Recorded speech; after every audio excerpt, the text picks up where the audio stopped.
Good evening mga pachams. Tara, ito. Magluluto ako ng chicken adobo. Yan, ginisa ko siya sa sibuyas, bawang, paminta, nilagyan ko ng toyo, suka, at pinalambot ko na ang chicken. And then, nilagay ko rin yung patatas. Ngayon, lalagyan ko siya ng aking secret. Sugar lang ang secret. Hindi ako gumagamit ng magic syrup or bedsheet. So, sugar lang talaga yung nilalagay ko. Pero talagang ang lasa niya.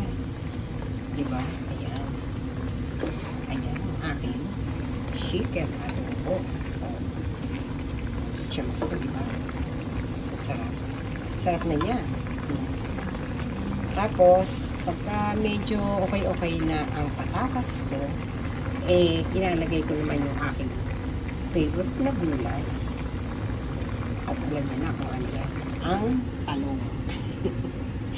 Ayan. Pag medyo luto-luto na siya. Diba? Ayan. Ayan ang aking. Medyo pagbawas-bawasan natin ng konting sabaw pa. Kasi medyo masabaw pa siya. Pero malambot na siya. Malambot na. Okay na siya. Okay na yun. Tikman lang natin.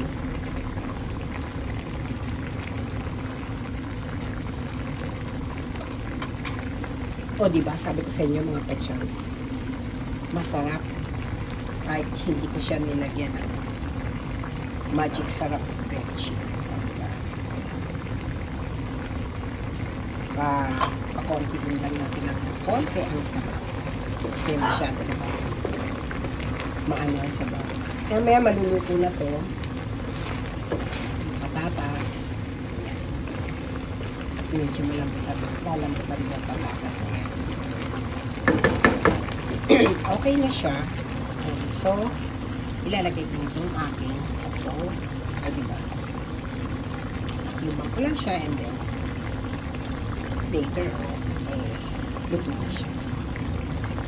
O, diba? At chance. Yan talong. Para may gulay ako kasi gusto ko talaga lagi pag kumakain ako merong gulay sa kinakain ko parang hindi ako masaya pag walang gulay. Yan, ganyan lang natin. Ayoko kasi ng masyadong lutong-luto ang mga gulay.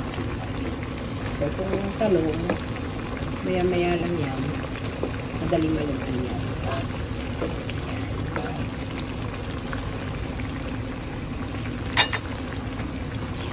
Aking chicken adobo with eggplant on top.